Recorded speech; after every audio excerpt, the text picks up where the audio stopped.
Could you elaborate on the role of turbulent kinetic energy dissipation rates and pico-bubble nucleation in the MACH reactor's performance? And this is this topic of the enhanced flotation of fine particles with the MACH reactor is a very, very interesting concept to explain or to get your mind around. And I think a good place to start is to try and work out why it is so difficult, in fact, to float fine particles. And the main reason is you just don't get contact between a fine particle and a flotation bubble. So in a normal flotation system, these two are not going to collide. And if they don't collide, you can't attach that bubble onto the particle, which is what you're trying to do. And in contrast to that, let's say this fine particle could be 5 microns in size. Now a float size particle of about 75 microns, so it's a bit bigger. What happens there is these are the streamlines around the bubble, and a larger particle will actually approach this bubble. Then you will get what we call the induction time. As it gets closer, you'll get the sliding time as it slides around the bubble, and then you'll get wet film thinning and attachment. So that particle will then attach onto the bubble, right? This fine particle has very low inertia. It has a Stokes number of less than 1, so it's colloidal. So it just really doesn't want to make contact with anything, and it will in fact just sort of linger around in the pulp. It doesn't want to settle, and it's extremely difficult to get that particle to attach. So how does the MACH then approach this problem? How do we solve this issue with the MACH reactor?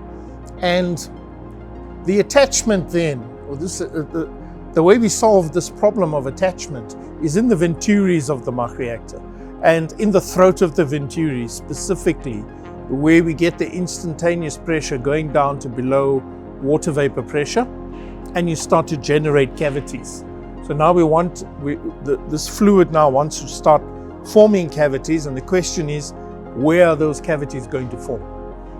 As luck would have it, they actually form on hydrophobic particles, and the particles we're trying to float are hydrophobic.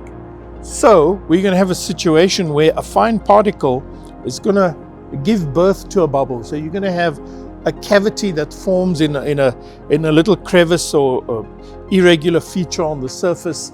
You're going to get a bubble forming there, and that's how we form the pico-bubbles on the surface. And you can view that or imagine that as, say, a sugar-coated donut. So the particle being larger and then with the tiny bubbles on. But of course, the particle isn't large. We're still talking about a 5 micron tiny particle with these even finer bubbles that are invisible to the eye that are coating them.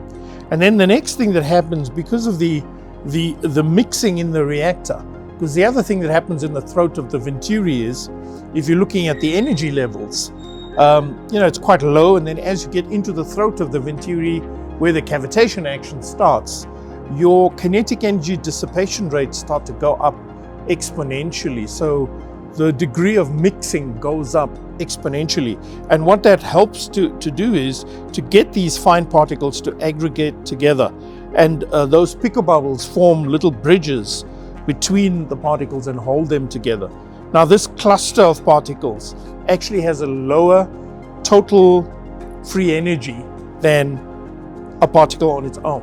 So in everything in nature, everything wants to move to a lower energy state.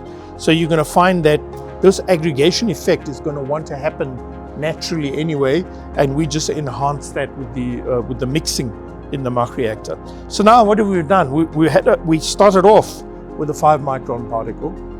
We've created something through aggregation that looks like a 75 micron particle because it's a cluster, like a coconut cluster, whatever you want to call it. So we've stuck together 3 or 4 5 micron particles.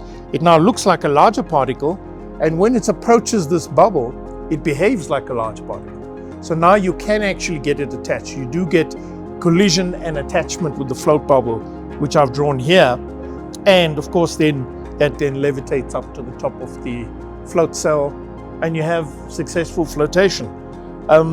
So the 3 steps, if I can summarize it, will be the nucleation of the pico-bubble on the 5 micron particle. It'll then be the aggregation of those 5 micron particles together to form a pseudo larger particle, and then the attachment to a normal float size bubble. And that's it, problem solved, and you have flotation of fines.